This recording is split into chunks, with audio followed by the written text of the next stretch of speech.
Today we are going to discuss compelled speech and its implications for the contraceptive mandate of the Affordable Care Act. So ladies, can you tell me what is compelled speech? So actually, compelled speech, it's basically when the government inhibits your freedom of speech or belief. This can actually happen when the law is enacted and it requires an action of expression that conflicts with your deep-seated beliefs. Deep-seated beliefs refer to things like religious beliefs or lifestyles, as opposed to a 16-year-old who thinks they should be allowed to drink. I think we can all agree with that one. The Affordable Care Act is also known as Obamacare, and there's actually a lot of people who believe it's socialized medicine. The point of the act is that it's going to take a lot of years, but eventually all Americans will have mandated health coverage. So the crucial portion of this law, though, however, is that it mandates that no insurance company can turn down any applicant away based on their sex or their pre-existing condition. The controversy that everybody's talking about is the contraceptive mandate. This mandate stipulates that under the Obamacare, all preventative medicine will be covered, including approved forms of contraceptives. Oh, yes. I was reading one of those forms of contraceptives, I believe, was the morning after pill called Ella, and that one prevents the fertilized egg from implanting in the uterus. So actually, the Hobby Lobby case that has taken this controversy head on, it's the case that began with the Christian owners, the Greens. They're actually a for-profit corporation, and they're called the Hobby Lobby, which is basically that Hobby Lobby stores. Oh, yeah, the artisan craft stores. Yeah. Okay. The Greens agree with providing preventative medicine to their employees, including preventative birth control. Where the controversy comes in is with the 4 forms of contraceptives that are abortifacients, meaning they can induce abortion. The Greens believe that the company should not have to provide the 4 FDA-approved contraceptives because of their religious beliefs. So this case with the Hobby Lobby, it actually questions whether a corporation can actually be considered an individual and actually enjoy that same freedom as a regular citizen actually would. So this case actually, it will affect a number of other cases just like this one. The main issue of this case is whether or not a corporation can be considered an individual and whether or not that corporation can have individual rights. Title I sets the general provisions for all the laws which will follow.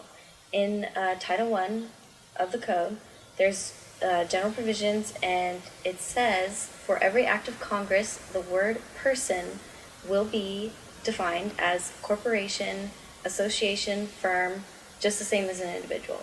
In what context was Title I created? This is the general provision for any law in the United States. It trumps state and local laws, but it is subordinate to Constitution.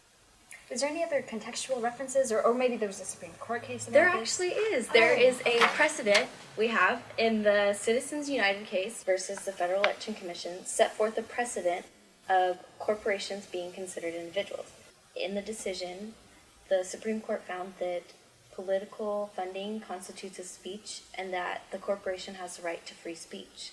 So they gave them the right as an individual to exercise their free speech. The Jewish Social Policy Action Network submitted an amicus curiae brief in favor of the government, stating that the Hobby Lobby owners are seeking to have the best of both worlds. That the government states as of right now that owners of a corporation act only as agents of that corporation. And what the Greens are seeking to achieve is that they will act as agents as well as be offered the rights of a citizen, the freedoms of what a citizen has, and you can't have both. Currently, the Religious Freedom Restoration Act is a law designed to protect citizens' freedom of religion. In the law, the actual words say the government can't burden a person's free exercise of religion. Now, since that is an act of Congress, the word person under Title I would include corporations.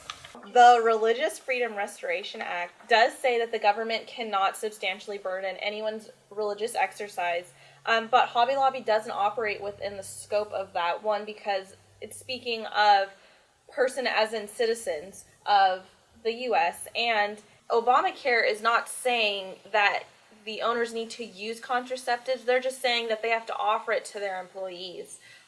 The Center for Inquiry also submitted an amicus curiae brief in support of the government, recognizing that there was a transference of burden, that the Greens are pushing it off of themselves and onto their employees, and their employees will be the ones who miss out by the Greens neglecting to adopt the Affordable Care Act and all of it in its entirety.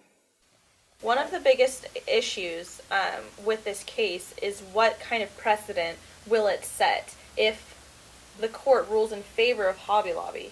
By creating an exemption for the Greens, it means that you are now preferring one religion over another if you don't accept the beliefs of all religions. So if you're saying you recognize Christianity being an exemption or this religion being an exemption from the law, I mean, you're going to have a whole slew of other people and corporations coming through and offering and asking for the same exemption. Thank you so much, both of you, for stating your points so eloquently. I think we learned a lot today. Shall we take a vote in the studio? Definitely. Yeah. All right. not? All right. Let's see. Who agrees with Hobby Lobby? There we go. And who agrees with the government? That sounds sorry. Do you really The agree government. with, I mean, have you gone over to the dark side? I'm on the dark side, yeah. Wow, she wrote a good enough argument She to convinced convince herself. herself. That's right. You do have it. They do have an excellent argument, though, because it is true. I mean, ever since the Citizens United case, I think That just with opened throwing the door out, for they individuals. threw out Yeah. precedent.